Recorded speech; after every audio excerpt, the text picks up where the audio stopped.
تستقبل اليوم ولاية العيون من خلال سلطاتها وجماهيرها مقاتلو جيش التحرير الشعبي الصحراوي البطل القادمين من ساحات الشرف والعز والإباء، الذين كانوا يدكون مواقع تخندقات القزاة المغاربة على طول جدار الذل والعار المغربي.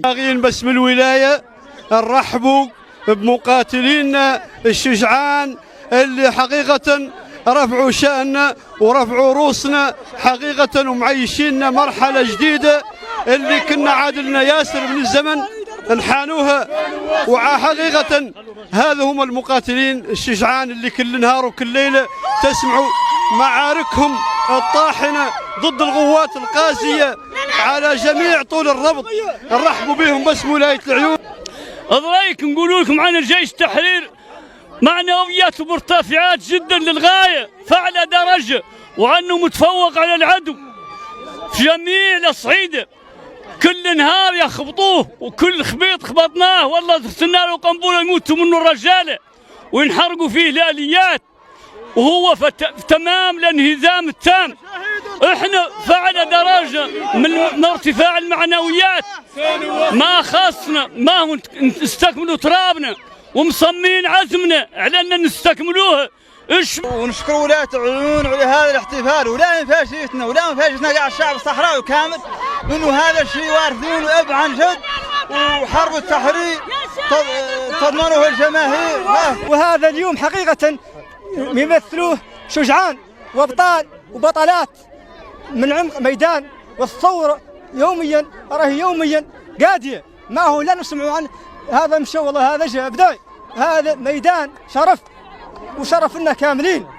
هذا هو حقيقة رسالتنا، وهذا هو تضامننا، وهذا هو لحظات امتزج فيها الفرح والفخر والاعتزاز بقدوم من كانوا يحمون الحمى ويذودون بأجسامهم وأرواحهم عن وطن مسلوب. بذا الجيش الشعبي التحرير الساقية الحمراء وادي الذهب ورانا مرحبين به ومرحبا به وسهلا وهلا بين ظهراننا، ورانا متضامنين مع ذوك اللي في عند الجدار عند ربط الذل والعار، رانا متضامنين معاهم، وراه ما خالق ما هو لا استقلال. وحمد لله على ذا نهار 13 في الشهر 11 عندنا فيها امتلاع الكفاح.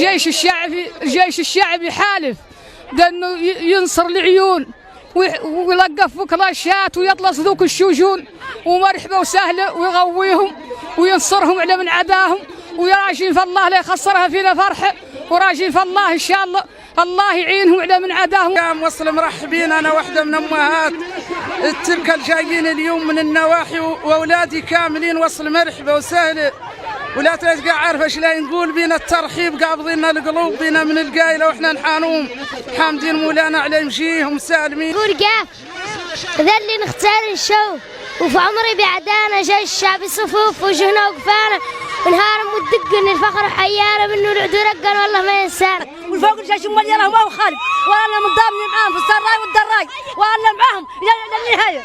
حرب التحرير هذا نهار عظيم عند الشعب الصحراوي.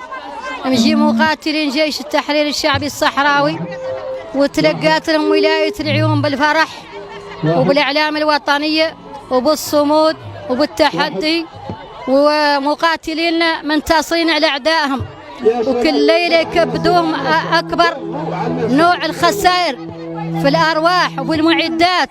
مقاتلو جيش التحرير الشعبي الصحراوي كلهم شوق وانتظار للحظة التي سيعودون فيها إلى مواقعهم الأمامية لمجابهة العدو المغربي، وما هي إلا استراحة محارب.